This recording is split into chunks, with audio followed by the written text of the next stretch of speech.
Assalamualaikum warahmatullahi wabarakatuh. Halo sahabat Jemari, kembali lagi bersama saya Vina Haryanti yang akan menemani perbincangan seru kita di podcast Jemari Sakato yang pastinya penuh cerita dan inspirasi.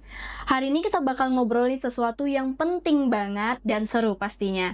Jadi saat ini Jemari Sakato lagi memiliki program keren di Kabupaten Kepulauan Mentawai, yaitu program GRID. Nah, program GRID ini membahas terkait beberapa isu nih sahabat Jemari. Ada terkait pengurangan risiko bencana, adaptasi perubahan iklim, mata pencarian yang berkelanjutan, serta inklusi sosial. Dan yang bikin makin semangat nih sahabat Jemari, saya nggak sendirian di ruangan ini. Saya sudah ditemanin oleh seorang narasumber dari perguruan tinggi yang hebat dan memiliki banyak sekali penelitian. Di antaranya itu ada analisis kelembagaan pengelolaan hutan nagari, penguatan kelembagaan dan pengembangan usaha di perhutanan sosial, sampai pada kajian komoditi pertanian. Dan tentunya masih banyak lagi karya luar biasa dari beliau nih di daerah Sumatera Barat tentunya. Makanya jangan kemana-mana ya sahabat Jemari, karena kita akan kupas tuntas terkait topik ekonomi lokal dan kehidupan berkelanjutan yang pastinya bakal membuka wawasan kamu. Oke, langsung saja ini dia narasumber kita. Halo Bapak. Halo, Apa Vina. kabar Bapak? Kabar baik, alhamdulillah. Oke, boleh perkenalkan diri Bapak karena sahabat Jemari sudah menunggu nih. Oke, baik. Terima kasih. Saya Mahdi. Sehari-hari adalah staf pengajar pada Departemen Sosial Ekonomi Pertanian, Fakultas Pertanian Universitas Andalas.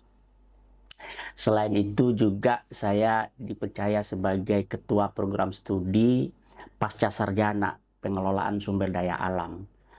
Program studi ini fokus memberikan pendidikan kepada calon master yang mempelajari bagaimana pengelolaan sumber daya alam berkelanjutan.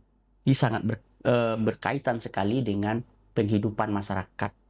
Ya, bagaimana kita membuat sumber daya alam kita ini memberikan kesejahteraan kepada masyarakat, khususnya masyarakat yang hidup dan tinggal di sekitar sumber daya alam itu, dan juga secara ekosistem tetap berkelanjutan.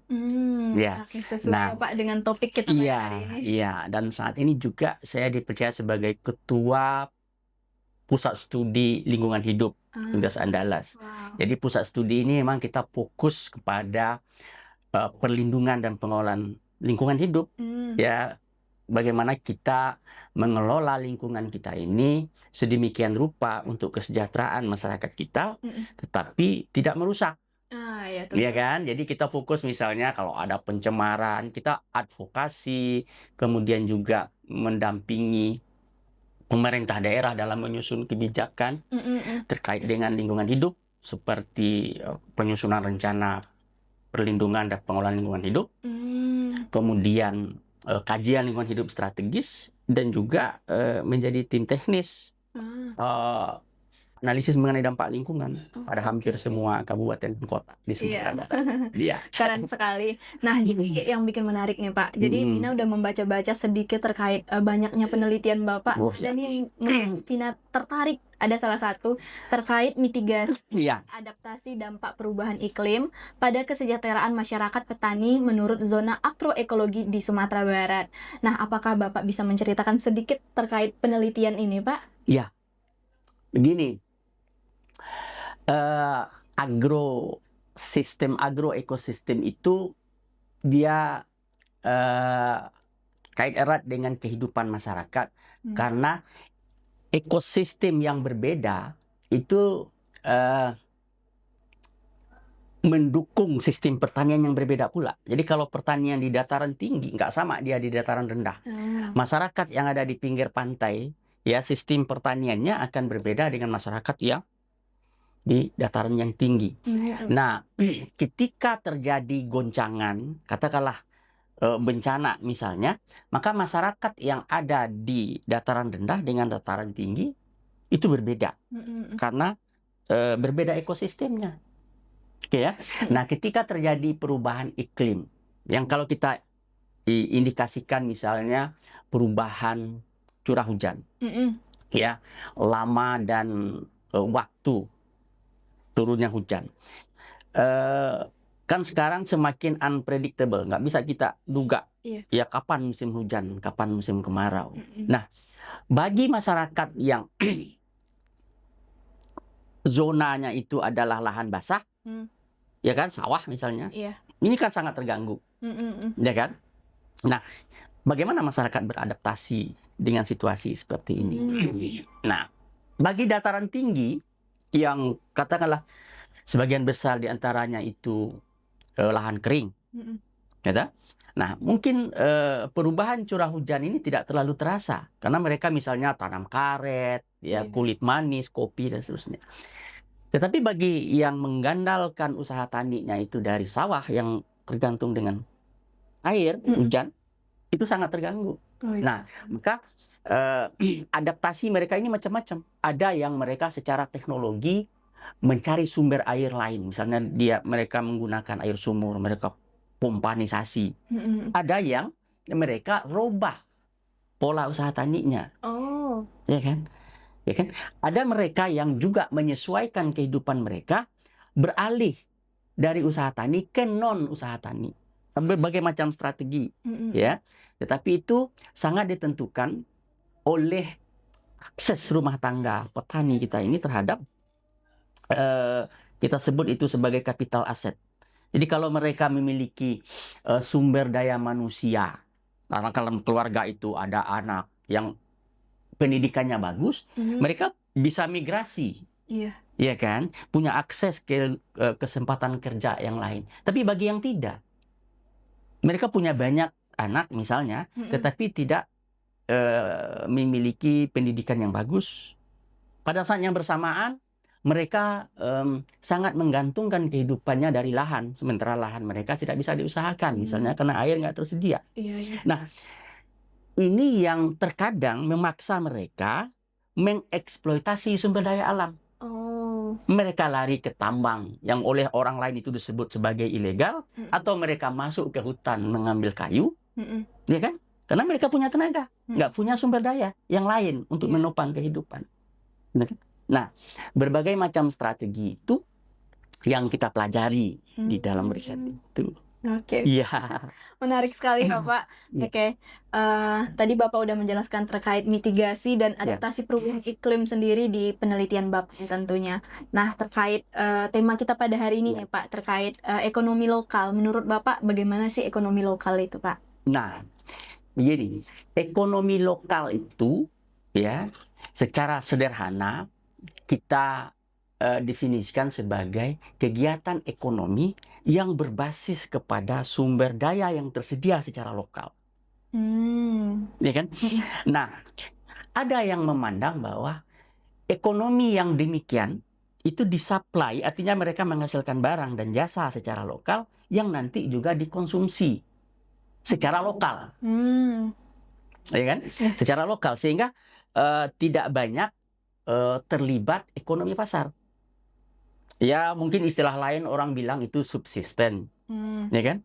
Nah, tetapi dengan perkembangan zaman, kan interaksi masyarakat di tingkat lokal ini dengan dunia luar kan nggak bisa lagi kita batasi.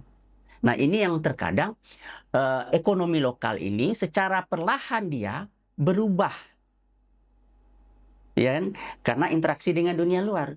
Ketika dia sudah mengenal pasar, apa yang dia produksi secara lokal ini untuk tujuan dipasarkan ke luar wilayah, bahkan ke luar pulau, bahkan ke luar negeri, maka dia mungkin bisa bekerja secara lokal, tetapi ekonominya ini sudah global. Misalnya petani sawit, mereka tidak lagi bekerja untuk menghasilkan barang dan dikonsumsi secara lokal. Jadi harga input maupun harga produksi sangat ditentukan oleh mekanisme pasar di level global. Jadi mereka cuma bekerja di dalam ekonomi global artinya, walaupun mereka bekerja secara lokal kan gitu. Ya, benar-benar. Tetapi kalau petani kita misalkan seperti di Mentawai, mereka menanam talas, mereka mengambil sagu, lalu mereka menanam pisang, dan kemudian mereka gunakan hasil panen untuk konsumsi mereka. Dan kalaupun paling banter dijual ke tetangga, dijual ke sekitar, maka itu ekonomi lokalnya masih pure. Artinya dalam artian mereka masih subsisten. Ya, berarti dari lokal ke lokal lagi berarti ya, Pak? Iya. Belum ke luar tadi, Iya. global tadi ya? Nah, ini yang secara pelan kita kan kita nggak bisa juga proteksi bahwa ekonomi yang sebegitu di satu sisi kan bagus, di sisi lain juga dinilai tidak bagus. Karena kan kebutuhan kita manusia, apalagi sudah berinteraksi dengan kehidupan modern kan semakin banyak. Oh, kita butuh HP, kita Iya. butuh macam-macam. Mm-mm. Dulu masyarakat kan nggak perlu. Kalau mau nggak mau kan kita perlu uang. Iya. Nah, ketika kita perlu uang, maka kita harus menghasilkan barang yang bisa dijual untuk dapat uang. Karena kita mau beli barang dari luar. Mm-mm. Nah, ini yang memaksa bahwa ekonomi yang lokal yang tertutup itu tadi secara perlahan dia berubah menjadi ekonomi global. Kita bekerja walaupun bekerja di kampung kita, tetapi produksi kita ini menembus pasar Global. lebih besar, gitu. Oke. Iya. Baik. Nah, terkait ekonomi lokal tadi, Ya. Pak, Bapak nih apa hubungannya ekonomi lokal dengan kehidupan berkelanjutan? Begini, tadi kan bahwa ekonomi lokal itu ekonomi yang dikembangkan berbasis kepada sumber daya yang tersedia secara lokal. Mm-mm. Oke ya. Nah, kalau secara konseptual bahwa ekonomi ini adalah satu subsistem dari sistem sosial yang dia amat terkait dengan ekosistem. Ya kan? Manusia dengan sistem sosialnya, ekosistem dengan sebuah sistem kehidupannya, lingkungannya, itu berinteraksi satu dengan yang lain. Ada yang memandang bahwa sistem sosial itu terpisah dengan ekosistem. Ada yang menempatkan sistem sosial itu adalah bagian dari ekosistem. Nah, jadi kalau kita bicara ekonomi lokal, dia ada di dalam sistem sosial. Gitu? Jadi kalau kita melihat dia terpisah dengan ekosistem, maka ekonomi lokal mengeksploitasi atau menggunakan sumber daya yang ada di ekosistem untuk menopang sistem sosial. Ya, maka dengan begitu ekonomi lokal ini dia amat erat kaitannya dengan sistem sosial dan ekosistem. Ya, bahwa kalau untuk kita ambil kasus lagi, kalau di Mentawai itu untuk membudidayakan talas, mengambil sagu, oke, tentu ada ekosistem yang cocok untuk budidaya talas dan tumbuhnya sagu. Iya, benar. Itu ekosistem. Tetapi dari sistem sosial ada sistem budaya, teknologi dan kearifan lokal yang masyarakat Mentawai tahu dan bisa menggunakan teknologi, bisa membudidayakan talas, bisa menggunakan atau mengambil sagu. Yang orang di dataran tinggi, orang Bukit Tinggi mungkin nggak pandai gimana caranya ngambil sagu. Karena mereka di dataran tinggi, mereka nggak punya pohon sagu.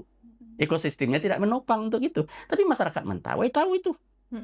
Ya kan? Yeah. Dan mereka sudah membangun sistem atau aturan main. Ini sagu, bagaimana cara ngambil, siapa yang boleh dan siapa yang tidak. Ya kan? Mereka sudah tahu juga sagu yang mana yang bagus hasilnya dan bagaimana cara memanennya. Yang orang di tempat lain mungkin tidak tahu. Ya kan? Jadi sistem sosialnya sudah mendukung untuk berkembangnya ekonomi lokal itu tadi. Ya kan? Yeah. Jadi dia akan berkelanjutan, gitu? Yep. Apabila sistem sosialnya ini juga terpelihara, ekosistemnya terpelihara. Nah, ketika ekosistemnya rusak, sagu ini tidak bisa tumbuh lagi, ya kan? Karena katakanlah lingkungannya terganggu, ada proyek pembangunan yang nanti akan merusak lingkungannya. Kemudian ada konflik misalnya, sehingga sistem sosialnya sudah terganggu. Ada orang luar datang membawa sistem budaya yang baru, yang mereka bisa saja ngambil sagu suka-sukanya tanpa aturan yang jelas, gitu. Yeah. Nah, maka ekonomi lokal itu menjadi tidak sustain, gitu. Yeah. Jadi sustainabilitas daripada ekonomi lokal itu sangat tergantung dengan sustainabilitas sosial dan sustainabilitas ekosistem. Itu dia. Ya. Iya. Saling berkaitan. Oh iya. Iya, harus. Oke. Tadi berarti kita udah membahas terkait ekonomi lokal juga kan, Pak. Nah, kalau terkaitnya dengan ekonomi lokal dengan perubahan iklim itu bagaimana? Ada nggak terkaitannya, Pak? Oh, jelas. Nah, kalau begini. seperti kita diskusikan tadi, perubahan iklim itu secara simpel kita indikasikan dari perubahan curah hujan, perubahan suhu. Nah, itu nanti berimplikasi kepada bencana, ya kan? Nah, perubahan iklim yang demikian, dia tentu akan secara perlahan mengganggu kepada ekosistem. Betul? Ekosistemnya menjadi terganggu, maka ekonomi lokalnya menjadi secara perlahan terganggu lagi. Ya kan? Misalnya, kalau di Mentawai itu terjadi peningkatan permukaan air laut. Gitu? Nah, masyarakat yang semula tinggal di dekat-dekat ke pantai misalnya, karena peningkatan permukaan air laut, itu nggak bisa lagi, harus berpindah misalnya. Nah, kepindahan itu tentu akan mengganggu sistem ekonomi lokal mereka, ya kan? Apalagi kalau perubahan iklim ini diiringi dengan bencana, ya kan? Badai semakin sering, ya kan? Nah, kalau masyarakat kita ini tidak cepat beradaptasi dengan perubahan iklim yang demikian, ya, tentu penghidupan mereka menjadi semakin rawan. Ya. Misalnya mereka tergantung kepada katakanlah menangkap ikan. Nah, lalu terjadi badai misalnya. Dalam minggu ini badai, nggak bisa ngelaut. Terus apa sumber penghidupan rumah tangganya? Jadinya harga di sana tuh jadi melonjak tinggi. Gitu. Iya, gitu. Nah, jika sistem sosial yang membackup perlindungan sosial, ya social security yang membackup itu tidak pula kuat, ya kan? Nah, saudara-saudara kita yang ada dalam posisi begitu kan bisa terancam kelaparan, terancam mewabahnya penyakit, ya kan? Jadi lalu kemudian kita mendapat konsekuensi ikutan dari misalnya stunting, gitu. Kita lihat, oh ada bayi stunting yang terus meningkat. Nah, kalau kita tidak memberikan perhatian sungguh-sungguh kepada sistem ekonominya ini, maka stunting ini nggak bisa selesai dengan kasih makan sekarang. Ya, karena sistem sosial dan ekosistem itu tidak membackup ya rumah tangga rentan ini untuk bisa survive dan bertahan. Ya, jadi kalau ekosistemnya rusak, sistem sosialnya rusak, gitu, nggak berkelanjutan mereka. Sejauh mana pemerintah bisa terus mensuplai ya bantuan-bantuan sosial itu? Ya, iya Pak. kira begitu. Oke, berarti sangat saling berpengaruh ya berarti. Iya, ya, Pak, saling benar, berpengaruh. benar saling Oke, berpengaruh. berarti kalau dari sektor ekonomi lokal yang paling rentan menurut Bapak terhadap dampak perubahan iklim itu apa, Pak? Yang paling rentan satu masyarakat yang menggantungkan hidupnya dari sumber daya alam yang juga rentan terhadap perubahan iklim. Betul? Yeah. Misalnya masyarakat nelayan kecil di laut misalnya. Ini sangat terpengaruh dia dengan perubahan iklim. Iya. Ya kan?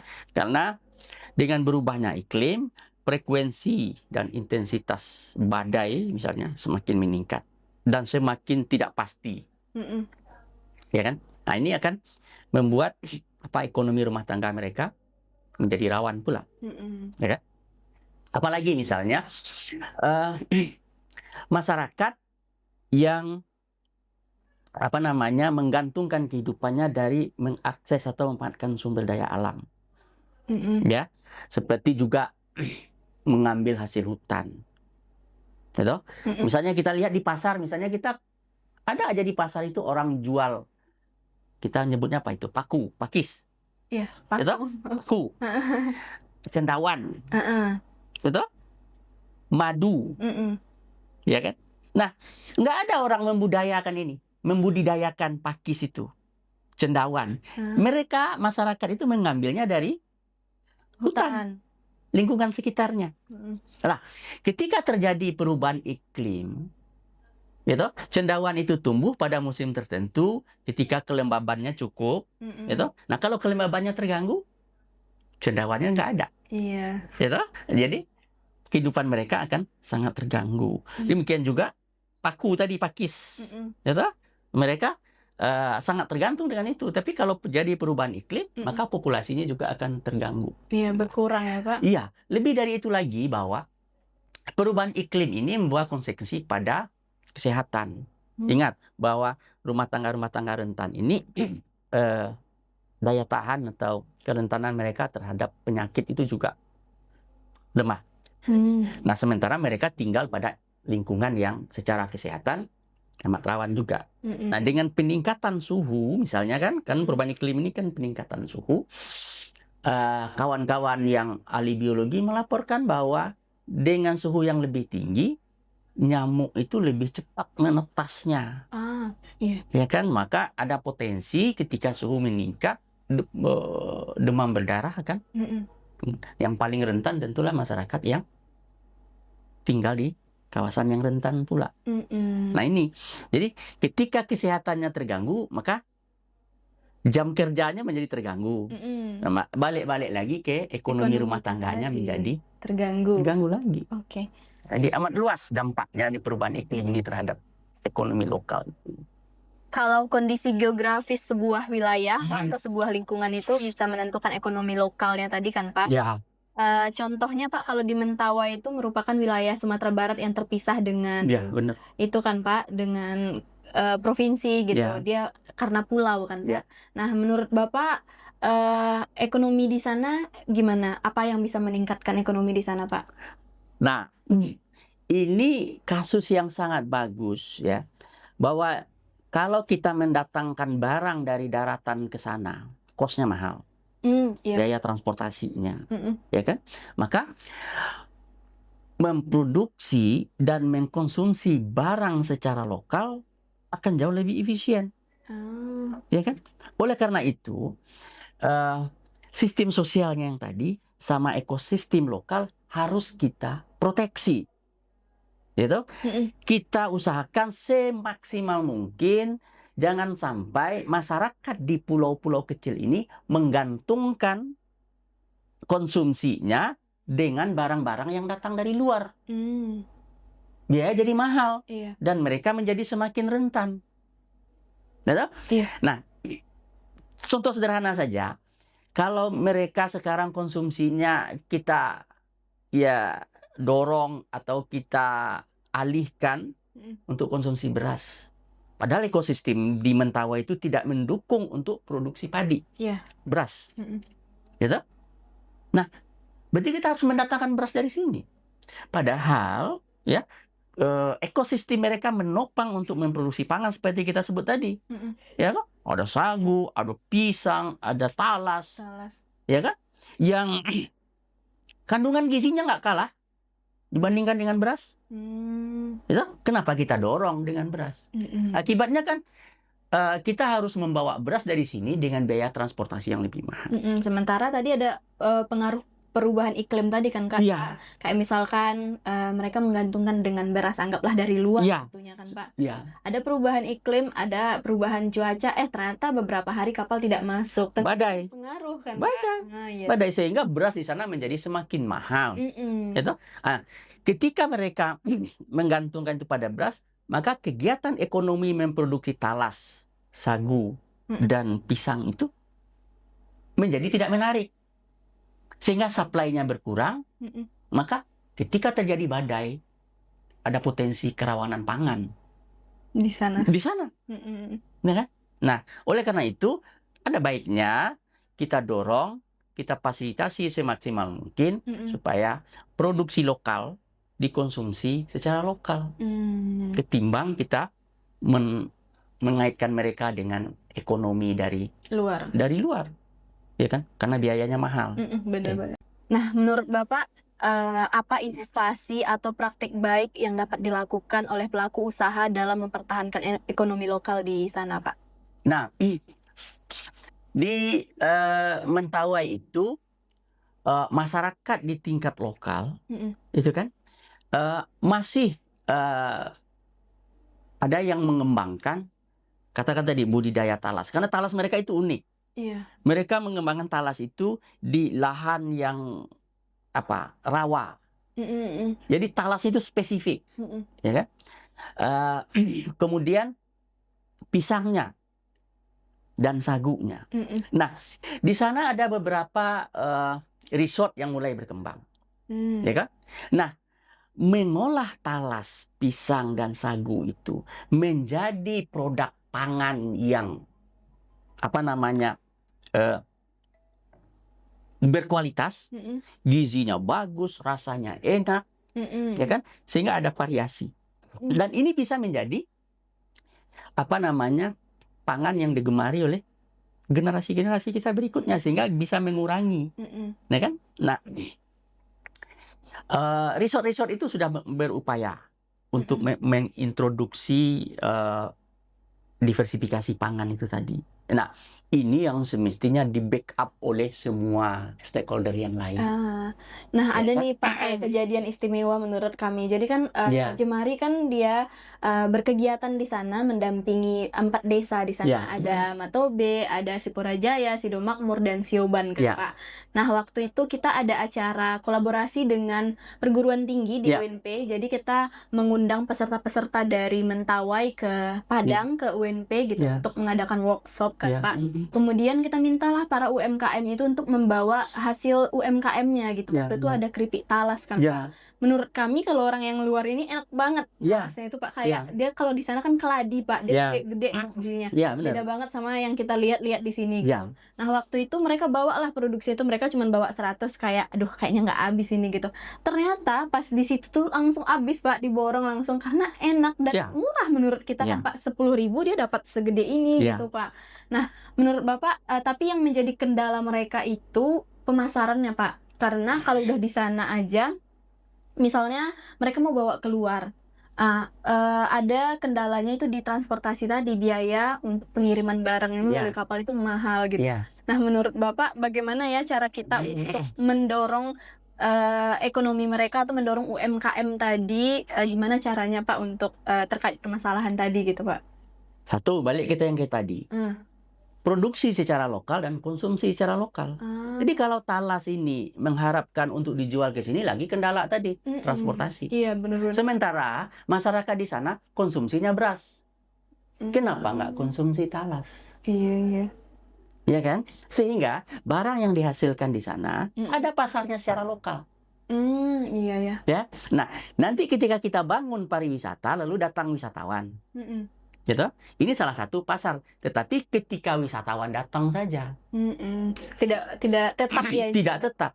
Tetapi konsumsi yang tetap itu adalah masyarakat lokal. Nah, benar Ya. sekali. Bagaimana kita kembali membuat citra, ini persoalan citra saja, bahwa mengkonsumsi beras itu atau nasi itu kok lebih bergengsi ketimbang makan talas, makan sagu. Padahal sagu tuh enak, talas enak, ya kan? Iya. Seperti Vina sampaikan tadi, apalagi pisangnya, gitu. Nah, kita mungkin bisa memperkenalkan teknologi pengolahan yang membuat dia bervariasi, ya kan, dengan rasa yang mungkin bermacam-macam, tampilan yang macam-macam, sehingga image-nya, citranya menjadi bagus. Bahwa makan talas itu bukanlah makanan yang tidak bergizi. Ya kan, sagu bukannya tidak bergizi, ya kan, pisang, kalau diolah sedemikian rupa, ya, citranya dibaguskan, kita jual di restoran-restoran di sana, ya kan? Maka apabila konsumsinya meningkat, demand-nya akan naik, ya kan? Maka demand yang naik itu akan mendorong produksi, supply. Maka ekonominya akan tumbuh, ya kan? Dan itu nanti seperti kita sampai ya akan menjadi sustainable, bahwa secara sosial nanti, ya kan? Dia membackup karena teknologi agronomis budidaya talas, ya kan? Termasuk juga teknologi bagaimana memanen sagu dan budidaya pisang itu sudah ada di sana. Mereka sudah tahu. Ya kan? Nah, sayang sekali nanti kalau itu tidak dilanjutkan secara sosial, generasi di bawahnya, anak-anak muda seumur Mbak Tina ini dan generasi berikut nggak tahu lagi. Itu pengetahuan lokal yang luar biasa yang nanti hilang dia. Hilang dia karena sudah tergantung dengan beras tadi. Jadi membuat dia sustainable, usahakan produksi secara lokal, apalagi di pulau-pulau itu kan, produksi di sana, konsumsi di sana. Dan itu jauh lebih aman pula untuk kepentingan keamanan pangan. Ketika terjadi badai, kita nggak menggantungkan pangan dari luar. Masyarakat punya secara lokal, dan itu sudah lama bertahan di situ seperti itu sejak dulunya. Gitu. Benar. Nah, kita keliru introdusir belakangan ya dengan beras. Karena bantuan sosial kan cenderung nanti kasih bantuan beras. Kenapa nggak kasih bantuannya talas? Diambil dari pulau lain ke satu pulau. Kalau di satu pulau itu kekurangan. Ya kan? Sehingga ada demand terhadap barang yang mereka hasilkan. Pasarnya terbentuk. Iya. Gitu kan? Oke. Oke, Pak. Oke. Nah, lalu pengembangan pariwisata itu menambah demand. Ya, selain masyarakat lokal, ya, menambah demand, dan itu musiman. Ya kan? Nggak selalu saban hari turis itu datang. Pada musim-musim tertentu saja. Benar. Ya kan? Oke. Menarik sekali ya Pak perbincangan kita. Iya. Kayaknya kita masuk ke pertanyaan terakhir sepertinya Pak. Ya. Nah, menurut pandangan Bapak, bagaimana kebiasaan petani di desa dalam menerapkan prinsip kehidupan berkelanjutan? Nah, masyarakat kita itu dengan pengetahuan dan kearifan mereka, itu pada prinsipnya sudah berkelanjutan. Ya. Okay. Yeah. Dimanapun, termasuk di Mentawai, ya toh, kita di darat ini kan kita mengenal sistem pertanian para, ya. Itu amat berkelanjutan. Coba lihat para itu, bagaimana keragaman hayatinya di dalam para itu. Ada durian, ada jengkol, ada petai, ada nangka di dalam itu, ada kulit manis, ada kopi, ada macam-macam. Dan itu dia meniru keragaman atau keragaman hayati dari hutan tropis. Tetapi tanamannya itu menghasilkan. Ya kan? Pernah nggak kita dengar para itu diserang hama? Enggak. Tidak. Kenapa? Karena keragaman hayati yang tinggi itu sudah terbangun ekosistem yang seimbang. Hama itu menyerang pada ekosistem yang tidak seimbang untuk pertanian monoculture. Ya, iya benar. Gitu dia. Maka orang produksi tanaman bekerja pada pertanian yang monoculture. Tapi kalau dia keragaman hayatinya tinggi begitu, nggak ada. Dari sisi ekosistem. Dari sisi ekonomi, kita bayangkan bahwa dari sistem para itu mereka bisa panen.